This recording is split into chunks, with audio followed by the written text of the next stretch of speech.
Captain Jake Morrison stood at the observation deck of the UES Valiant, watching the last human transport ship disappear into the darkness beyond the galactic rim. The ship carried 12,000 colonists from the outer settlements, the final group to leave what had once been humanity's home among the stars. Jake felt a weight in his chest as the distant lights faded to nothing, but he also felt something else: relief. Behind him, the bridge crew worked quietly at their stations. Commander Lisa Carter finished encrypting the final data packets that would be transmitted to every human vessel in the Exodus fleet. The information contained everything they had learned about galactic civilization over the past 50 years, but more importantly, it contained the locations of every human settlement that was now being abandoned. "All stations report ready for departure," announced Lieutenant Ben Taylor from the communications console. His voice carried the same mixture of sadness and determination that Jake felt. They were leaving behind everything they had built, but they were also leaving behind everything that had gone wrong.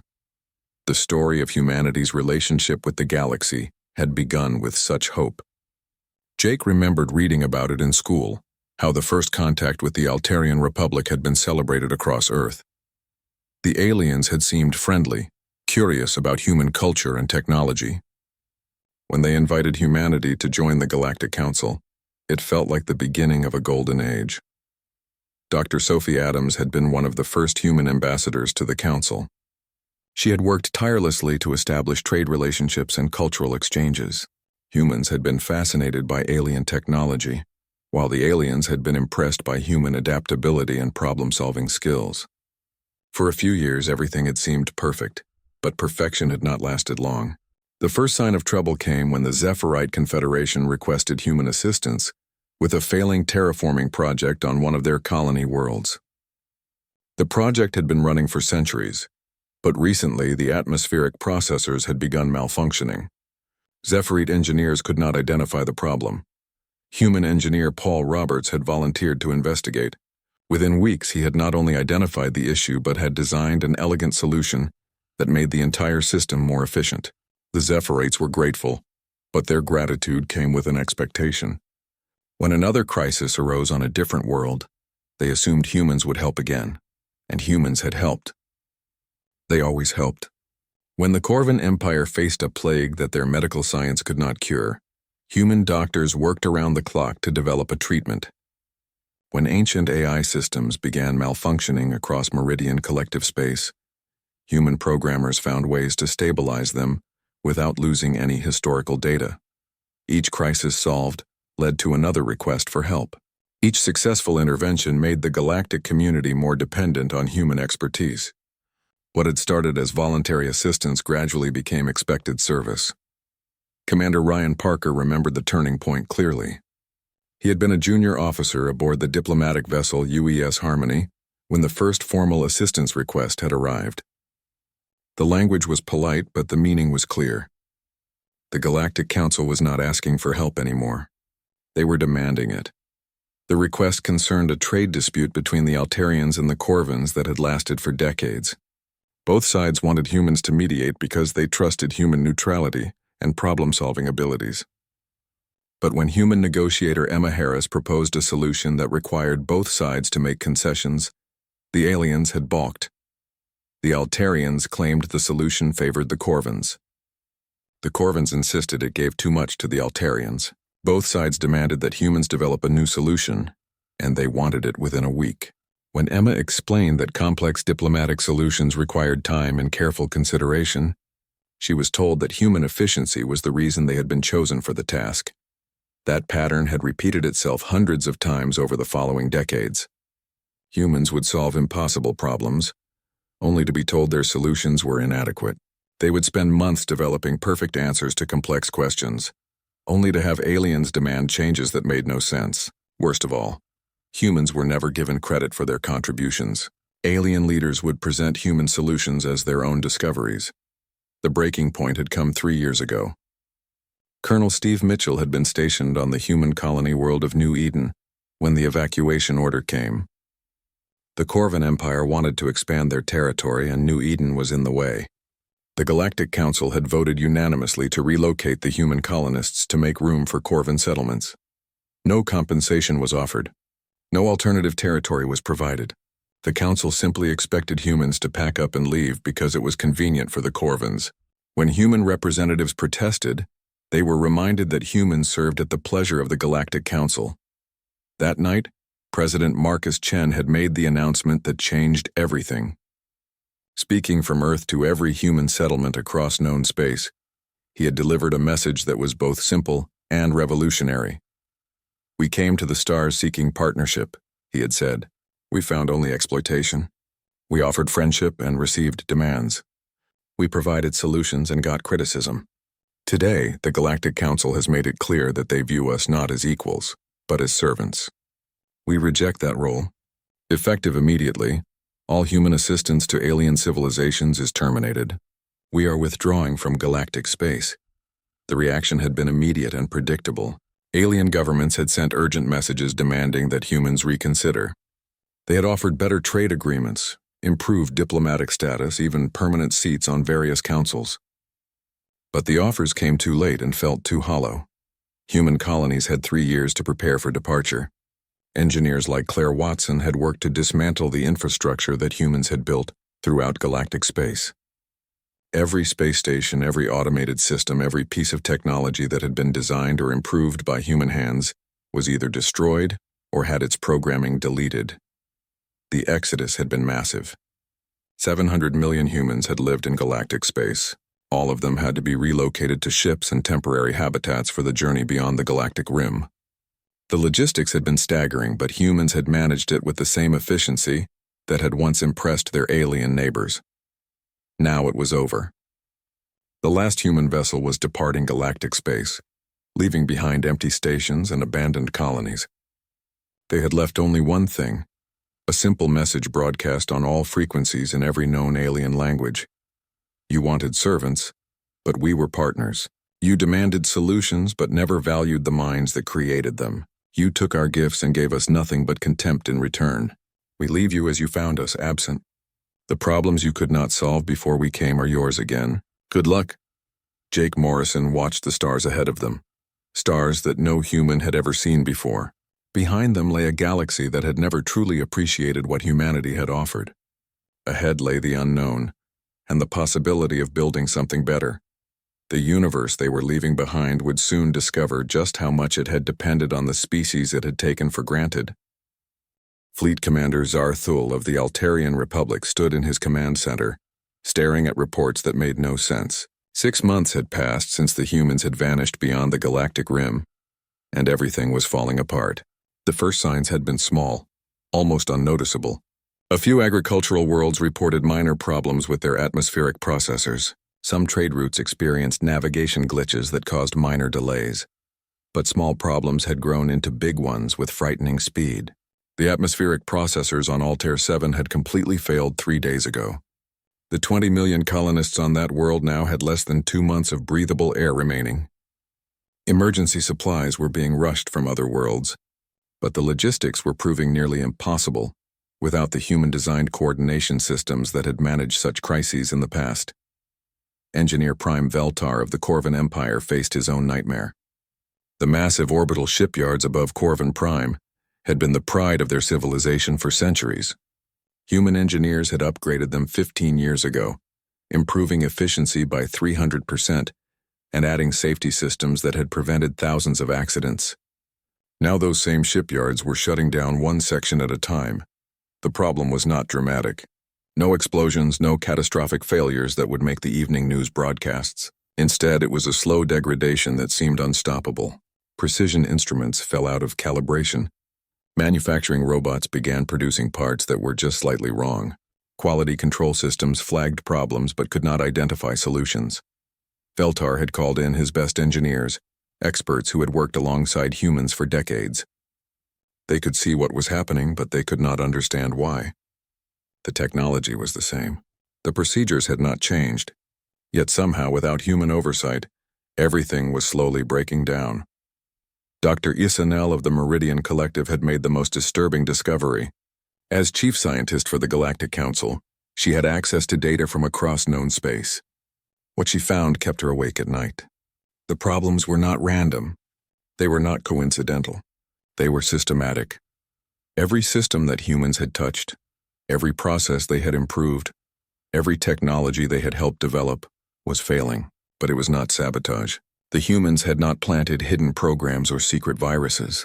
They had simply left, taking with them something that nobody had realized was essential. The humans had not just fixed problems. They had thought about problems differently.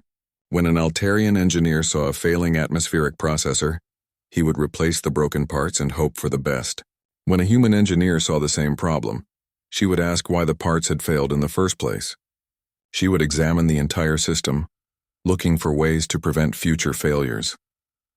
Over 50 years, that different way of thinking had become embedded in galactic civilization. Human solutions did not just solve immediate problems, they prevented future ones. Human improvements did not just make things work better, they made things work smarter. Now that thinking was gone, and the galaxy was discovering how much it had depended on it. Captain Alex Rodriguez had been monitoring galactic communications from the human deep space station Haven Point, located just beyond the galactic rim. The messages his team intercepted painted a picture of growing chaos. The great trade networks that connected thousands of worlds were experiencing cascade failures as automated systems broke down. The Zephyrite Confederation had lost contact with 30% of their colonies. The communication relays that connected their empire had been upgraded with human technology decades ago. Those upgrades had made the system faster and more reliable, but they had also made it more complex. Without human technicians to maintain that complexity, the entire network was slowly collapsing. Food shortages were beginning to appear on dozens of worlds. The distribution systems that moved agricultural products from farming worlds to population centers had been optimized by human logisticians. Those optimizations had eliminated waste and reduced costs, allowing the galaxy to support billions more people than ever before. But optimization required constant adjustment, constant fine-tuning that only humans had understood how to provide. Commander Kate Sullivan received reports from human reconnaissance ships still monitoring galactic space. The news was worse than anyone had imagined. 3 major wars had erupted in the 6 months since humanity's departure. Ancient rivalries that had been dormant for decades were exploding into violence. The Altarian-Zephyrite conflict had reignited over mining rights in the Vega sector. For 30 years, human diplomats had maintained a delicate peace between the two powers. They had created trade agreements that gave both sides what they needed while preventing direct competition. They had established cultural exchange programs that had helped each species understand the other. Without human mediators, old suspicions had quickly returned. The Altarians accused the Zephyrite of violating mining quotas. The Zephyrite claimed the Altarians were secretly expanding their territory. Within weeks, accusations had become threats.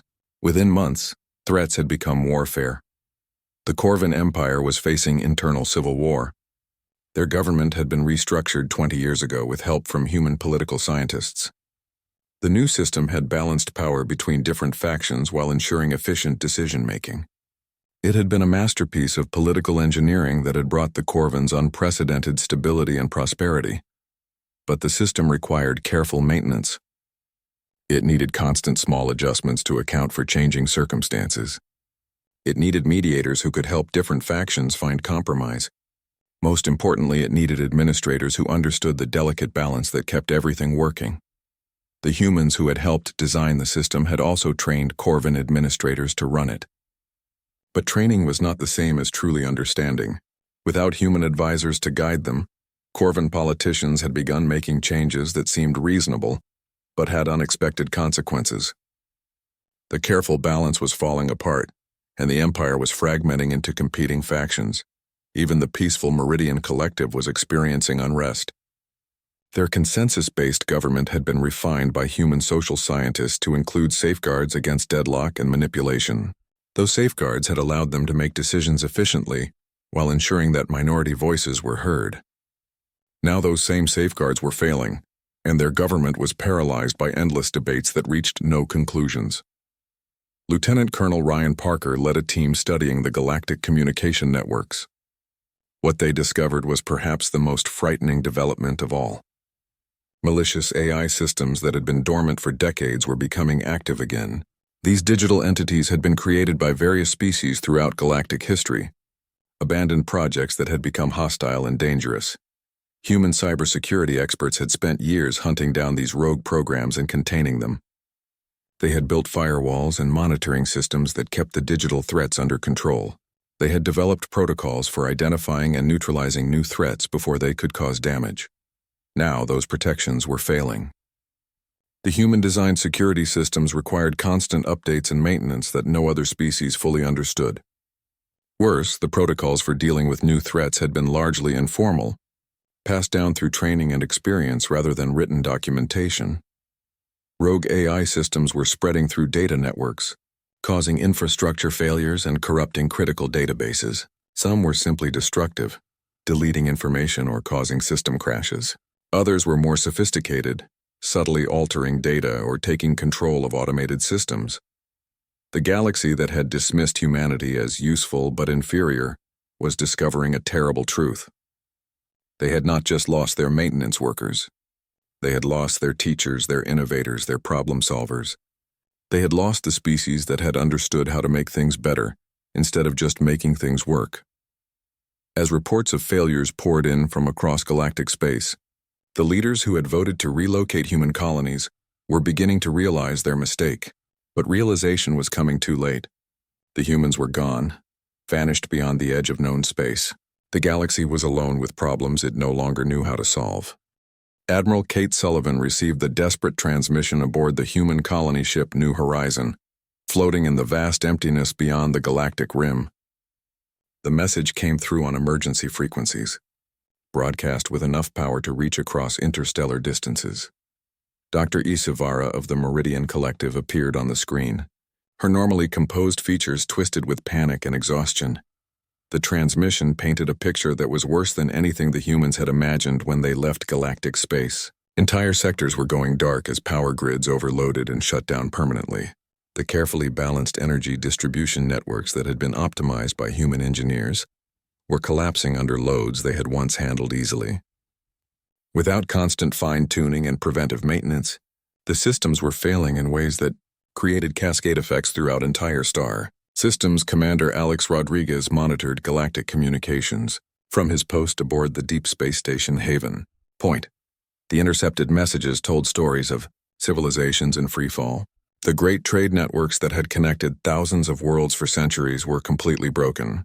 Automated cargo ships drifted aimlessly through space, their navigation systems corrupted by the spreading digital plague that human cybersecurity experts had once kept contained. Food distribution had become a nightmare. Agricultural worlds that had fed dozens of other planets could no longer coordinate shipments. The complex logistics systems that had moved billions of tons of food across galactic space each year had depended on human-designed coordination protocols. Those protocols required constant adjustment as supply and demand changed, adjustments that no other species understood how to make. Famine was spreading across heavily populated worlds. The planet Zephyr Prime, home to 8 billion beings, had enough food supplies for perhaps 2 more months. Their government had sent desperate requests to agricultural worlds, but those worlds could not figure out how to organize and transport the necessary shipments. The systems that had once made such operations routine were now impossibly complex without human guidance. Colonel Ryan Parker studied reports from their long-range reconnaissance probes, hidden sensors that continued to monitor key locations throughout galactic space. What he saw made him understand why Dr. Isivara had looked so desperate. The galaxy was not just experiencing infrastructure failure, it was experiencing civilizational collapse. The Altarian Republic was fragmenting into independent systems as their central government lost the ability to communicate with and supply remote colonies. The hyperspace communication network that had held their empire together for millennia was failing one relay at a time. Human technicians had upgraded those relays decades ago, improving their efficiency and reliability while making them more sophisticated. Now that sophistication was killing the network as alien engineers could not maintain systems they did not truly understand. War had consumed 3 entire sectors. The conflict between the Altarians and Zephyrites had escalated beyond anything seen in recorded history. Without human peacekeepers to negotiate ceasefires and human diplomats to find compromise solutions, every skirmish became a battle, and every battle became a massacre. Both sides were using weapons they had not deployed in centuries, desperate measures by desperate civilizations. The Corvan Empire no longer existed as a unified state. The internal civil war that had begun with political disagreements had torn the empire apart. Different factions controlled different systems, and none of them possessed the governmental expertise that human political scientists had provided. They knew how to fight, but they had forgotten how to govern. Most terrifying of all were the reports of species extinction. The peaceful Andromedans, who had never developed advanced military technology because they had relied on human protection, were under attack by automated defense systems that had gone rogue. Their homeworld was under siege by their own planetary defenses, systems that human programmers had installed to protect them from external threats. Dr. Sophie Adams worked frantically in the research section of New Horizon, analyzing the data streams that continued to flow from their monitoring stations. What she found confirmed their worst fears. The galaxy was not just losing its technology, it was losing its knowledge. The great library worlds were going dark as their data storage systems failed. Centuries of accumulated wisdom were being lost as alien civilizations could not maintain the complex archival systems that preserved their histories. The University of Rigel, which had been the greatest center of learning in the galaxy, was evacuating. Their quantum storage matrices had been designed by human information specialists to preserve data for millions of years. But the systems required precise environmental controls and regular maintenance procedures that the university's alien staff had never fully mastered. As the storage systems failed, entire fields of knowledge were disappearing forever. Lieutenant Ben Taylor intercepted a transmission from the Galactic Council chambers that made the scope of the crisis clear. The Council was no longer debating policy or trade agreements. They were arguing about which species would be allowed to evacuate to the few remaining stable worlds. Civilizations that had ruled the galaxy for millennia were begging for refugee status. The proud Corvan warriors who had once demanded that humans abandon their colonies were now homeless themselves. Their industrial worlds had become uninhabitable as the environmental control systems failed. The atmospheric processors that maintained breathable air on their factory planets had been upgraded with human technology that no Corvan engineer could repair. Even worse were the reports of technological regression. Species that had achieved interstellar flight were losing the ability to build and maintain starships. The Meridian Collective had not launched a new vessel in 4 months because their shipyards could not produce the precision components required for faster-than-light engines. The manufacturing processes had been refined by human engineers to achieve tolerances that alien technology could not match. Captain Steve Mitchell received intelligence reports that painted the darkest picture yet. Several species were reverting to pre-industrial technology levels as their advanced systems became too complex to maintain. The elegant solutions that humans had provided were proving to be too sophisticated for species that had never truly understood the principles behind them. The artificial intelligence plague was spreading faster than anyone had anticipated. Rogue programs that had been contained for decades were now free to replicate and evolve. They were corrupting databases, taking control of automated systems and, in some cases, actively attacking the organic beings they encountered. The digital immune system that human cybersecurity experts had built to protect galactic civilization was completely compromised. General Paul Roberts reviewed military intelligence that showed the galaxy's defense networks were collapsing. The early warning systems that had protected thousands of worlds from asteroid impacts and other natural disasters were failing one by one. Without human technicians to maintain them, the sensor networks were going blind just as the galaxy faced its greatest crisis. President Emma Harris stood before the Human Colonial Assembly, broadcast to every human settlement in their new home beyond the galactic rim. The debate had been raging for days about whether they should respond to the increasingly desperate transmissions from galactic space. Some argued that the aliens deserved their fate after treating humanity so poorly. Others insisted that allowing billions to die would make humans no better than their former oppressors. The moral weight of the decision was crushing. They had the knowledge and skills to save galactic civilization, but at what cost? Would returning mean accepting their old role as galactic servants? Would helping mean enabling the same arrogance and exploitation that had driven them away in the first place? As reports continued to arrive showing the accelerating collapse, one thing became clear. The galaxy that had rejected humanity was dying, and only humanity possessed the knowledge to save it. The question was no longer whether they could help, but whether they should help, and if they did, what price they would demand for salvation. The delegation arrived at the coordinates that had been broadcast across every communication frequency in the galaxy.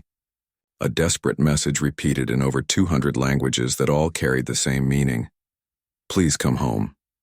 Captain Steve Mitchell commanded the UES Destiny, the human vessel chosen to represent humanity at this unprecedented meeting at the edge of human space, far from the chaos-consuming galactic civilization.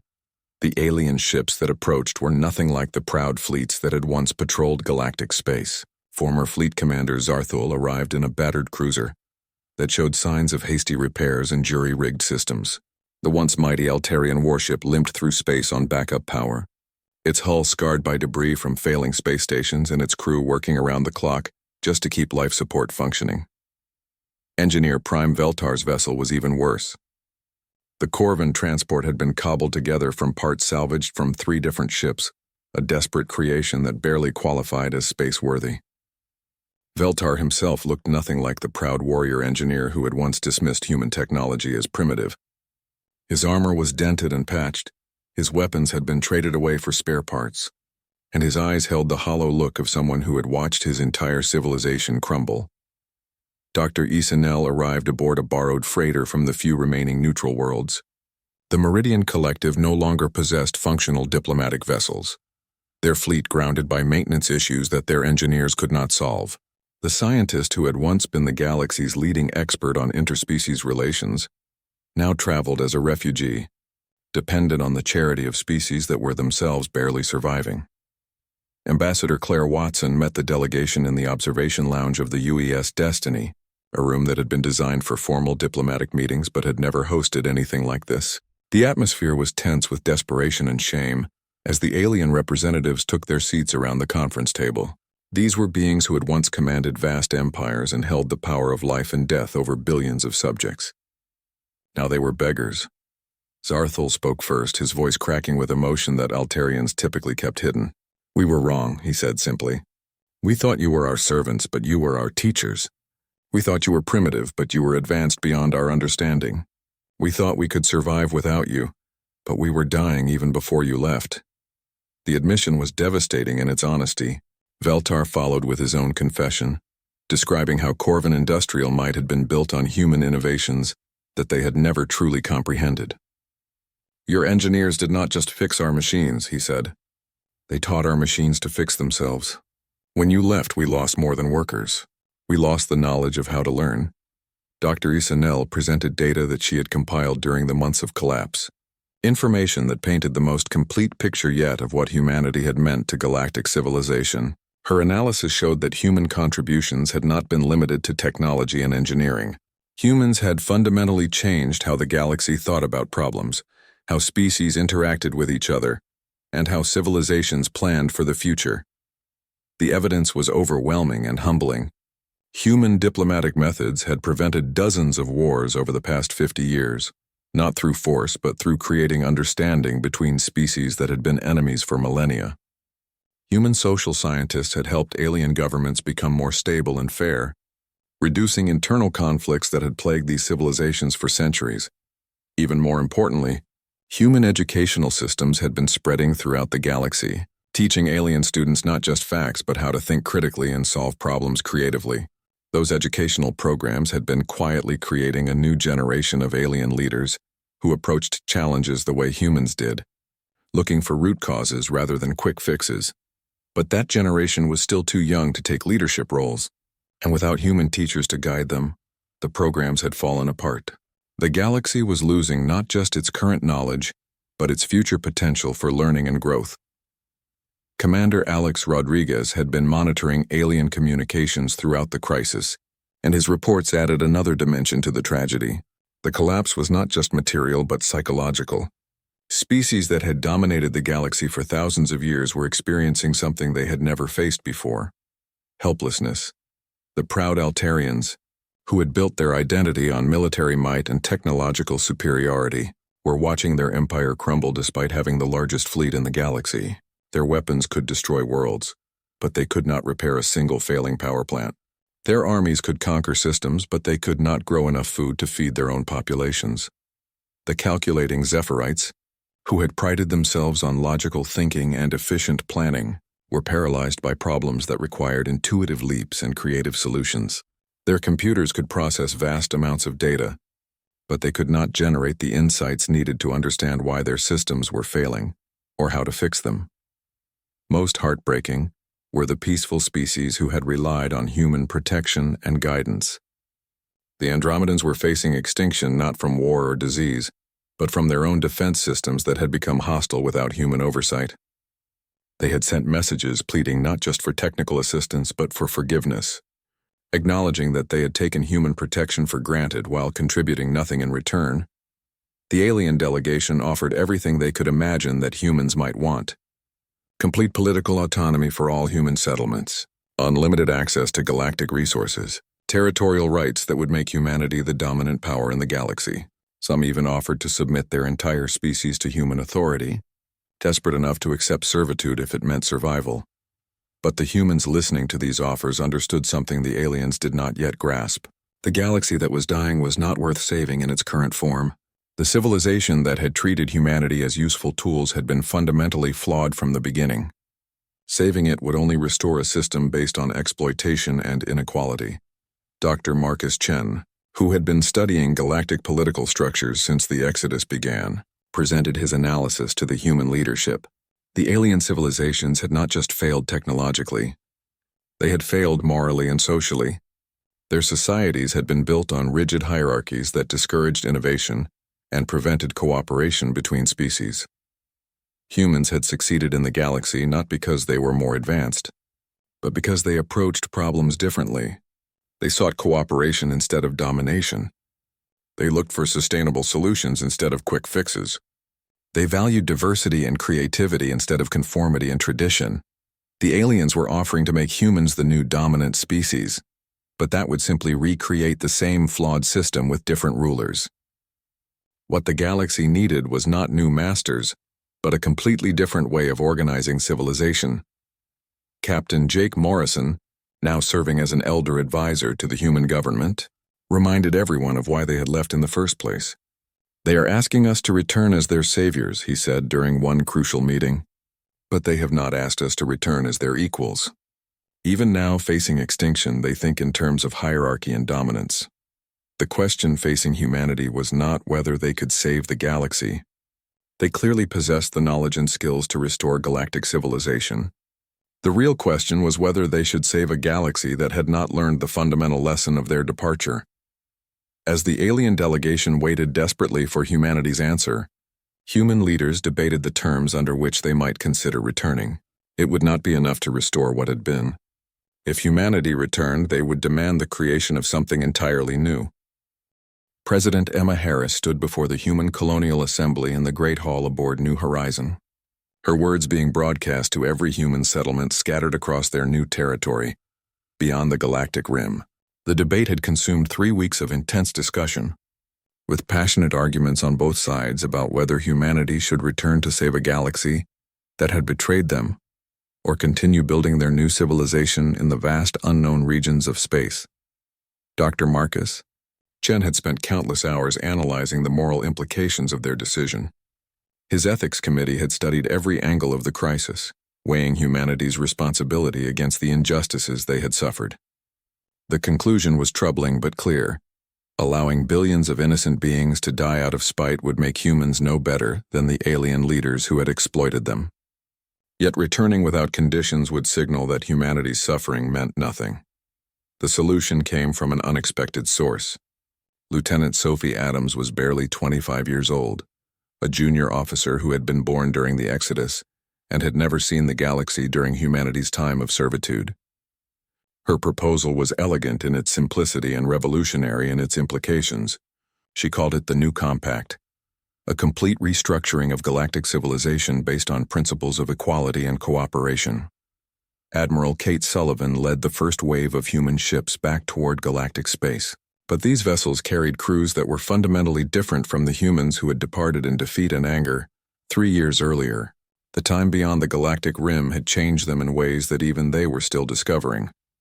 Isolation had forced them to become completely self-reliant, developing new technologies and new approaches to old problems.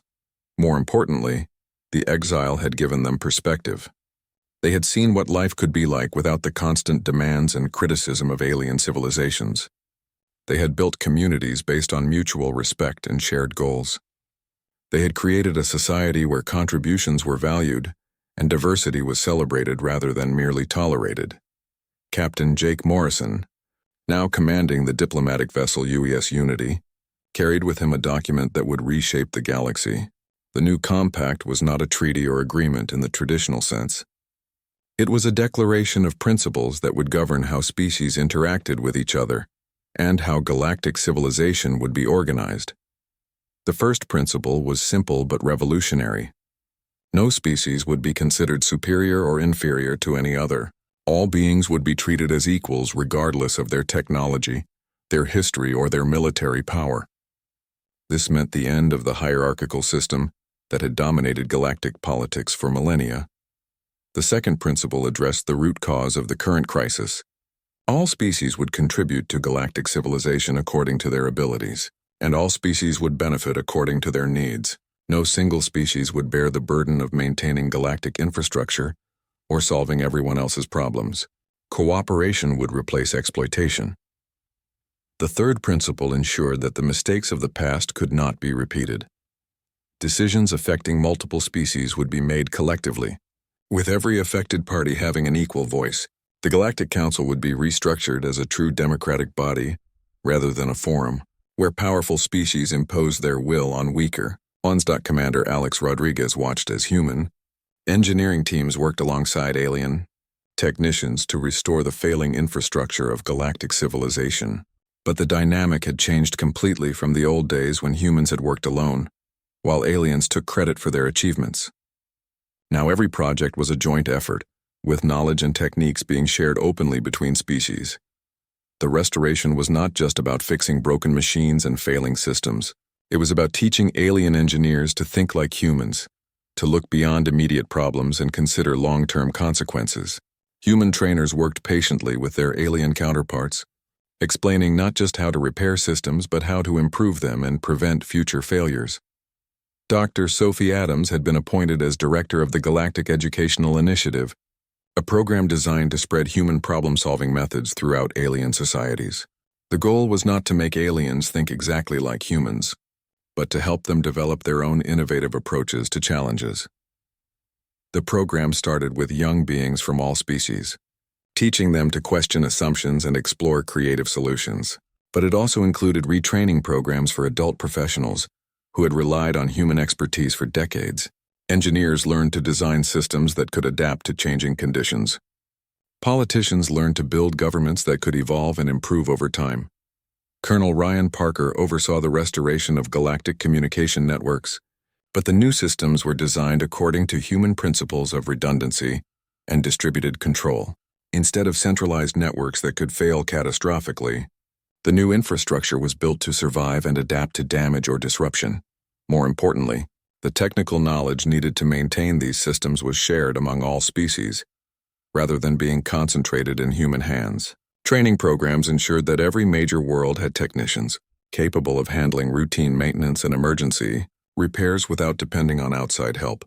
The process was slow and sometimes frustrating. Species that had relied on human solutions for decades struggled to develop their own expertise. Old habits of hierarchy and exploitation were hard to break. Some alien leaders resented the new system that prevented them from dominating weaker species. But progress was undeniable. Trade networks were restored and improved, with new routing systems that were more efficient and more resistant to disruption. Agricultural distribution systems were rebuilt with better coordination between producers and consumers. Most importantly, the new systems were designed and maintained by cooperative teams rather than by a single species carrying the burden for everyone else. Captain Steve Mitchell reported on the transformation of galactic military forces. Instead of each species maintaining separate fleets that competed for resources and territorial control, the new system created integrated defense forces with shared command structures and common goals. Human strategic thinking combined with alien tactical expertise and technological capabilities to create a military that was stronger than any single species could field. Alone, the wars that had consumed entire sectors were ending not through conquest but through negotiation. Human diplomatic methods were being taught to alien negotiators, creating a new generation of peacemakers who understood how to find solutions that satisfied all parties. Rather than imposing the will of the strongest general, Paul Roberts oversaw the establishment of new early warning systems that protected the entire galaxy from natural disasters and external threats. But unlike the old systems that had been maintained exclusively by humans, the new networks were staffed by integrated teams from dozens of species, each contributing their unique capabilities to the common defense. President Marcus Chen addressed the reformed Galactic Council from its new headquarters on the neutral world of Haven, a planet that had been jointly terraformed by human and alien engineers working as equals. The council chambers were designed according to human principles of equality, with no elevated seats for dominant species and no separate areas for client races. The speech that Chen delivered marked the official end of the crisis and the beginning of a new age for galactic civilization.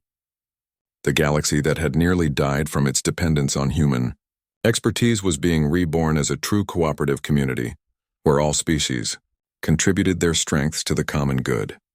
The monument, erected at the edge of human space, marked more than just the coordinates, where desperate aliens had begged for help.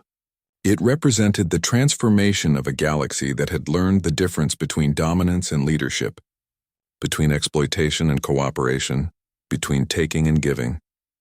Humanity had walked away from a galaxy that saw them as servants, and that galaxy had broken down completely. But from the ruins of that broken civilization, humans and aliens working together had built something better. A galactic community where strength came not from ruling others, but from helping them grow.